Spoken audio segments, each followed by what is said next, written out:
Welcome to Friday's edition of our Pac-Man series, and this was probably going to be the last episode in this series. Remember, all the way through these kind of series I'm doing on this channel, we're not looking at releasing a completed game because when we've finished getting the AI of the ghost down, that's kind of it. The rest of the game is duplicating that with the other ghosts.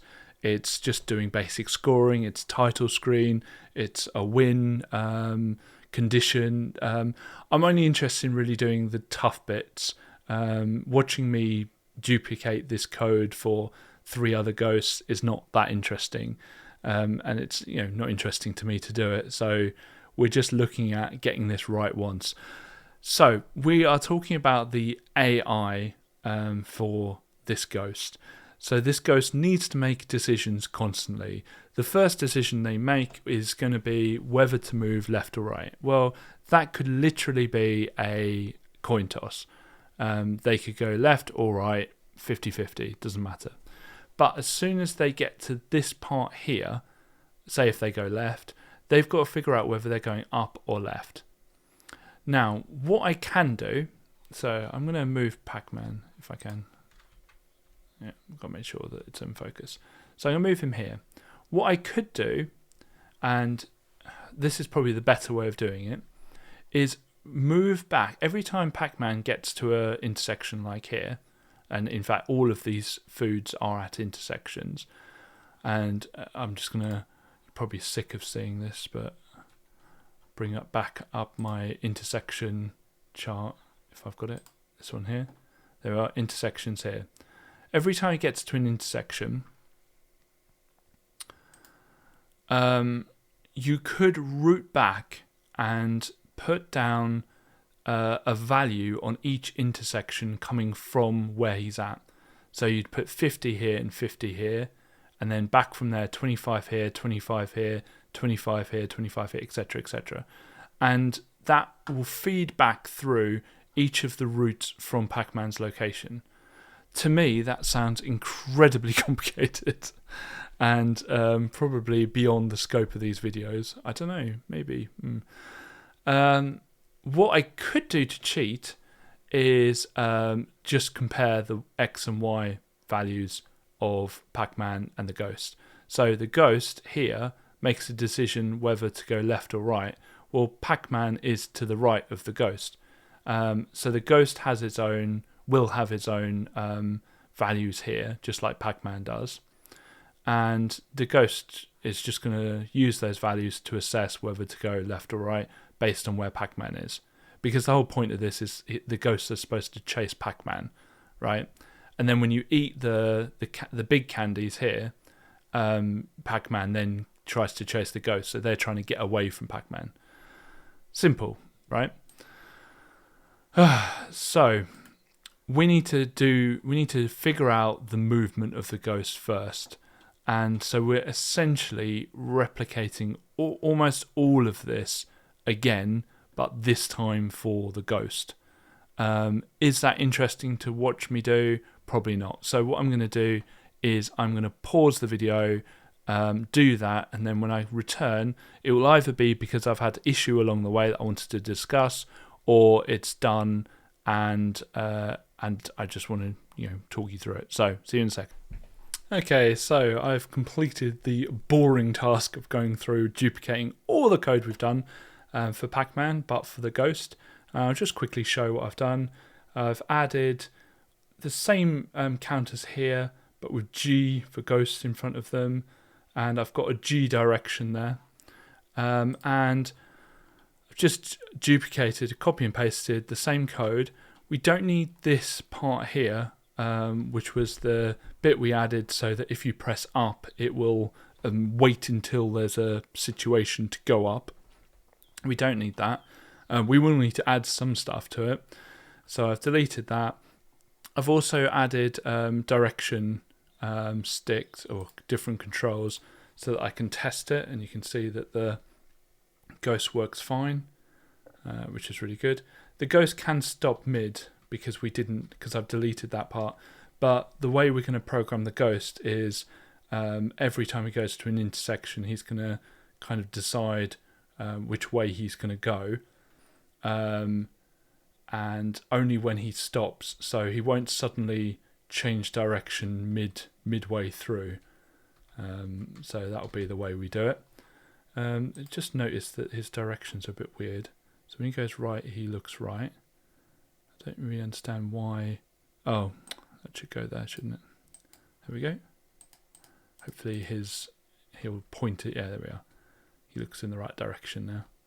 Cool. So already that's pretty cool that we've got sort of 2 players, but one of them's not a player. So we need to remove the WASD controls from the ghost and have him creating his own direction. So we shall do that now. And it's mainly going to be in this section here. So this defines, this is the new intersection here. This is where the ghost has got to make the decision. But if we look at it, in fact, let's just load it up. The ghost has got to make a decision at the start. So let's have that become a thing. And I'm just going to delete these ones because I don't want to control him anymore. Unless I do. No, I don't. So we need something that says at the start of the frame. So at the start of... do it down here and drag it up. So at the start of the frame, we want the ghost to either go left or right. We want to set this to a random number, which I think are in, is it calculations? I don't know where random is. Oh, there we are, random. Random number of 2. We either want him to look to go right or left. Right is 1 and left is 3. So we're going to times that by 2. I think that will give either a 0 or a 2. So we need to add 1 to it. Let's see whether that works. So that's that. How cool is that, eh? So you can see that his direction's either a 1 or a 3. There we are. So the random number gives you, where are we? Here. So the random number gives you a random number, so that will be either 0 or 1. And so we times it by 2, so that will be 0 or 2, and then we add 1, and that will be 1 or 3. It's quite straightforward. So he's going randomly left or right. And what we want is when he gets to the end, and only when he gets to the end, we want him to make a decision. So when he gets to the end, we want him to make a decision based on what direction he's going. Well, we need to know where the end is. So it will be whether he's got to an end. So if he's going right and the next part is 0, he'll need to work out which direction he's going in. Similarly, I wonder if I could put an OR in here. Let's just focus on him going right, I think. So when he goes right, let's just push him down. So set counter to 2. Let's make sure, let's just see whether that will work. Okay, so it does. Cool. Okay. So when he, in fact, let's just load it. When he goes left, it won't do anything. So we need him to figure out what directions he can go and then what directions would be the best to try and get Pac-Man. Does that make sense? Yeah, it does. So we need a kind of secondary loop here, I think. I think we need this to be a completely different loop because I don't know whether the ghosts can go back on themselves. So say if he gets to the end here, can he then go left? Can he then go right? I don't know whether he can. I'm just trying to think. I don't think he can. I don't think they tend to sort of go back on themselves. So if he's there, he cannot go right. So right is not an option. And so I'm wondering whether I need to have a fast loop for each contingency. So hit wall going right. Oh.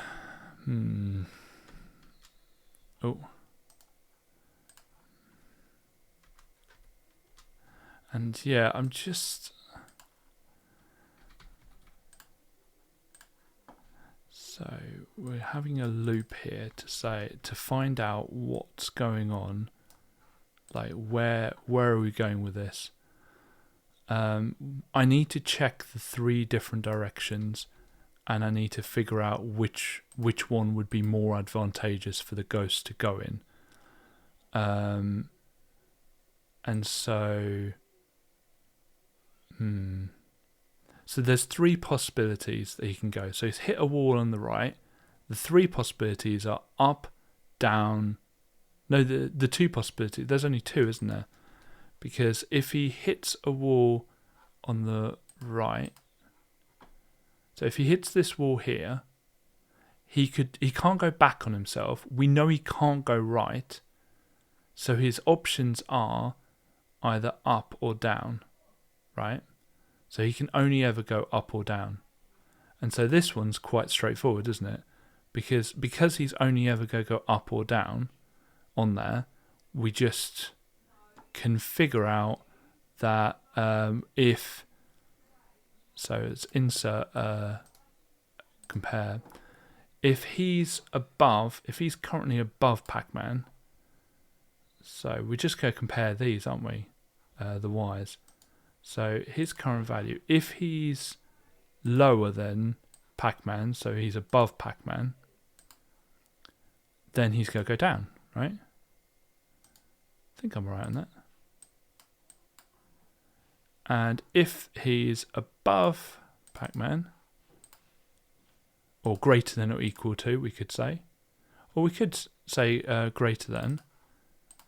If he's greater than Pac-Man, then he's going to go up. Does that make sense? I think that makes sense. Right. And what we can do is we can stop this loop. We can stop this loop here. And then we can have a third option to say, well, if it's equal to, or catch all, right? We can stop that as well. And if it's equal, then we can use the same trick as we did here. So it's either up or down, doesn't really matter. So so it's 2 or 4. So 2 or 4 would be +2. I think that makes sense. So let's see whether it actually makes sense. No, because he can't go up, right? So what I'm going to do is I'm going to put that back. I'm going to put that as equal, right? And then I'm going to have to put another condition to say, well, hang on. If it is not possible, oh, actually, I could put that in there. Okay. Right. I need to check. The problem I have is if I say, well, hang on, is it possible? No. Then it has to be. So I should really do that check first, shouldn't I? Yeah. You can see that I make this up as I go along. Oh, did the wrong thing. So I need to check first to see whether up and down are possible. So this is down. So is it equal to 0? If it's equal to 0, then he has to go up, right?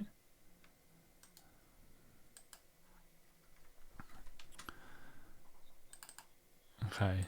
Then if the down part, have I got this right? So that's down. If the up part is equal to 0, then he needs to go down. I think I've got this wrong way around. Yeah, so he needs to go down. I think that makes sense. Let's see whether it actually makes sense. How cool is that? So every time he goes right, he has to go down. He doesn't have a choice. And so now I need to do the same thing for left. So I'm going to pause it here. I'm going to do exactly the same thing for the left direction. Okay, so I had a bit of a brainwave that actually left and right can be treated as the same. So instead of hitting wall going right, we just have hitting wall going across. And that can be true for when you're going right and you hit a wall because you can't go left, or when you're going left and you hit a wall because you can't go right. So your only option is up or down, right? So that can be done just as one set, which is always good. Halving code, love it. And we need to then have the up and down. So if the ghost hits a wall going up or down, so we're going to duplicate this code here, but instead of it going across, we're going to have it going up. So I'm going to pause here and just essentially duplicate all of this, but for going up and down. Okay, so I've replicated all of this again. I've got rid of the stopping the loop because we didn't need it. And this is just exactly the same thing. I've called it hit wall going vert, but it's just for when we're going up and down or down and up. And it's exactly the same thing, but just with the Y coordinates. Instead of setting them to 4 and 2, it sets them to 3 and 1. Now, this should be, fingers crossed, and this is me talking 17 minutes into this episode, this should be it. This should be the final thing. We'll see. So, let's run the application. And you can see the ghost is coming towards us. Oh no! He is chasing us, and we should be able to get away because he can only change direction at the end of his run. He can't get me here, but he can come round. Oh, and this is something that's strange. When I tested this, he does sometimes just suddenly change direction. I'm not 100% sure why. He just kind of spontaneously decides, and actually it works really well with the game. Just like then, he should have turned right, following my programming, and yeah, it gives him a bit of his own personality there, which is always good. So you can see that he is often making decisions to come towards me. So here he will turn left, and here he will turn down to try and catch me. And I think that in the game it's only really fun if he's a bit quicker. And I think he is a little bit, well, maybe not. So let's see whether we can make him a bit quicker. And so his movement is decided here. Oh, actually it's not, is it? We've done it here. So subtract pack speed from counter. And so what we're going to do is we're just going to edit this to 3. And we should really use a global variable because we might want them to go faster over time. But since this is the last episode, it doesn't really matter. Oh, wow. Oh, that's much harder. So he's actually stuck there. Whoa! Whoa! Wow, that is significantly harder now. He just kind of like sits there. I don't know whether there's an issue with the random generator.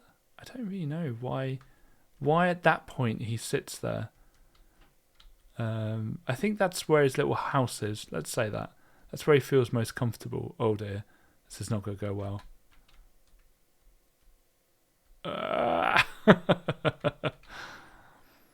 So I think I've hit the point I really wanted to hit with this. I mean, we could do death animations and all of that good stuff. And we could, I think all of the ghosts have a slightly different move set. So they move in slightly different ways. They're coded in a way to have slightly different personalities, which would be fun at some point to look into in the future. But I'm definitely done with Pac-Man. I will pass the baton over to you on this project. I've showed you every single step along the way. This project, probably with all the videos I've done, should take you about two hours to replicate where I've got up to so far. Maybe, I don't know, maybe an hour.